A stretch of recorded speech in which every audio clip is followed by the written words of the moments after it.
پاکستان اور New Zealand کے درمیان سیریز کا پانچواں اور آخری میچ کل یعنی صبح 5 بجے کھیلا جائے گا کرائسٹ چرچ کے مقام پر، اور یہ میچ پاکستان کے لیے بہت زیادہ اہمیت کا حامل ہے اور پاکستان کو ایک تاریخی اور تاریخ کے بدترین کلین سویپ سے بچنے کے لیے فتح لازمی درکار ہے۔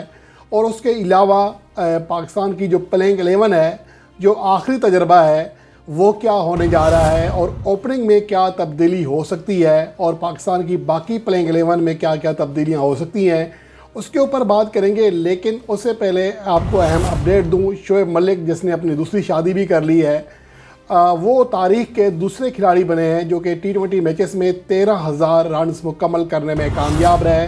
انہوں نے یہ کارنامہ بنگلہ دیش پریمیئر لیگ کے افتتاحی روز سر انجام دیا۔ اب وہ کرس گیل کے بعد یہ کارنامہ سر انجام دینے والے دنیا کے دوسرے اور ایشیا کے پہلے کھلاڑی بن گئے ہیں، تو اس کی مبارکباد ہو شعیب ملک کو اور شادی کی بھی۔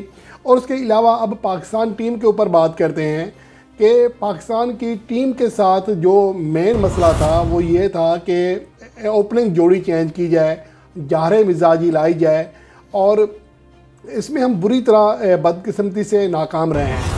اگر ہم 2023 سے اب تک دیکھیں تو جو اوپننگ جوڑی آزمائی گئی ہیں T20 فارمیٹ میں، اس میں صرف محمد رضوان اور بابر اعظم ہی کی جوڑی قابل ذکر کارکردگی دکھانے میں کامیاب رہی ہے۔ 4 اننگز میں یہ جوڑی آئی ہے، 170 رنز جوڑے ہیں مجموعی طور پر، جس میں 99 رنز کی شراکت بھی شامل ہیں، 250 پلس شراکتیں ہیں 4 میں سے، اور 8.42 یہ رن ریٹ رہا ہے۔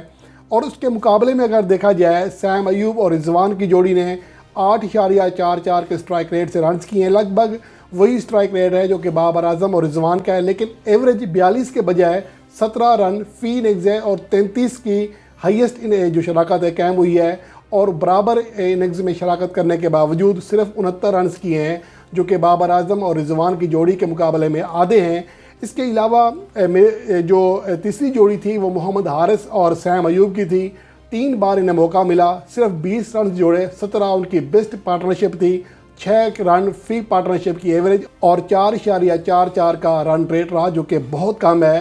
تو یہ اعداد و شمار ہیں، اور جس کے بعد ابھی بھی اس بات کا امکان ہے کہ چونکہ پاکستان کے اسکواڈ میں بہت زیادہ اوپنرز بھر دیے گئے ہیں، تو اب آخری میچ میں ایک بار پھر اوپننگ جوڑی چینج کی جا سکتی ہے۔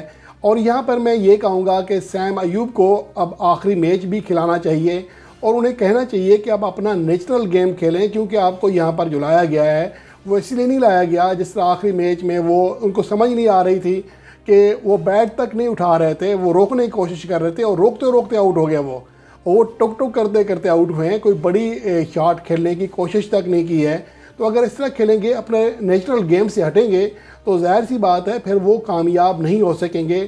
تو انہیں اعتماد دینا چاہیے، کم از کم آخری میچ انہیں کھلانا چاہیے، اور پھر دیکھنا چاہیے کہ کیا وہ اپنے نیچرل گیم کے ساتھ کسی حد تک پاکستان ٹیم کے لیے کارآمد ثابت ہو سکتے ہیں یا نہیں۔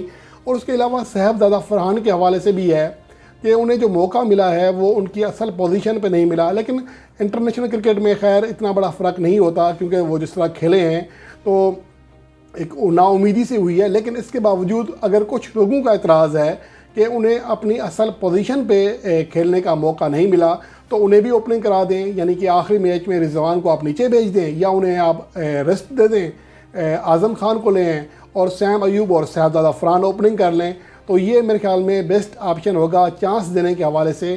اور اس کے علاوہ اہم بات یہ ہے کہ اگر آپ نے پلیئرز کی جو پوزیشن ہے اس کے اوپر اعتراضات کرنے تھے، تو اتنے زیادہ اوپنرز سلیکٹ ہی کیوں کیے تھے؟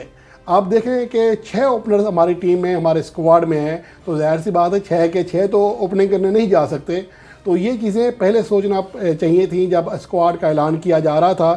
تو اب تک کی اگر کارکردگی کی بات کریں کہ اچھا، ایک تو یہ جواز بنایا جا رہا ہے کہ اعظم خان، فخر زمان اور سیم ایوب اس لیے آؤٹ ہو رہے ہیں کہ وہ ہائی رسک اننگز کھیلتے ہیں، وہ جاہر مزاج کھلاڑی ہیں، ہارڈ ہیٹر ہیں۔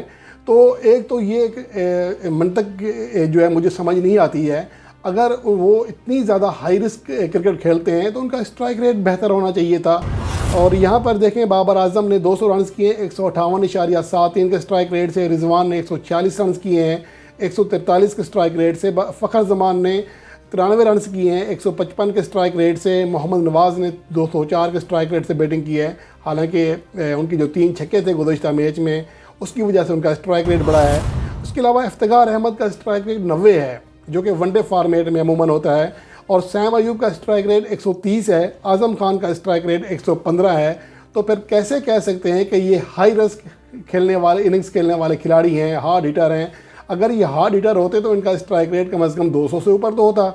تو بہرحال یہاں پر جتنے منہ اتنی باتیں. اب ان کا ڈیفنس کیا جا رہا ہے کہ نہیں جی ان کو ابھی چانس کم ملے ہیں. تو یار ہم تاریخ کی بدترین کلین سویپ کے سامنے آ رہے ہیں, ان کا سامنا کرنا پڑ رہا ہے ہمیں, اور ابھی بھی ہم یہ کہہ رہے ہیں کہ ابھی تجربات کم ہیں اور موقع دیں ان کو. تو یہ پاکستان ٹیم کا بیڑا غرق کرنے کے مترادف ہوگا.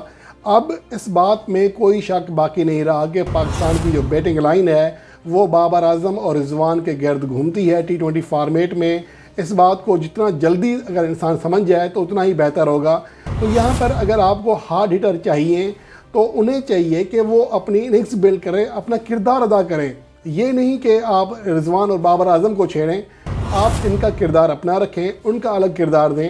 اور ہو سکتا ہے کہ اس طرح کمبینیشن میں رکھیں, آپ اوپننگ میں سیم ایوب کو رکھیں لیکن ان سے کارکردگی لیں. اگر ان کی کارکردگی ایسے رہتی ہے کہ دوسرے اوور میں بابر اعظم اور رضوان کی جوڑی پاور پلے میں کریز پر کھڑی ہوتی ہے تو پھر کوئی فائدہ نہیں ہے. 7-8 گیندوں کی اننگز جو ہے کسی بھی طرح پاکستان کے لیے سود مند ثابت نہیں ہو سکتی ہے.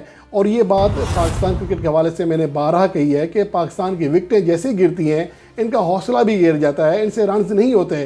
بہت کم یہ ماضی میں ہوا کرتا تھا انضمام الحق کے دور میں یا محمد یوسف کے دور میں کہ ہماری جو مڈل آرڈر بیٹنگ لائن تھی وہ صورتحال کو سنبھال لیا کرتی تھی, لیکن اب ایسا نہیں ہے.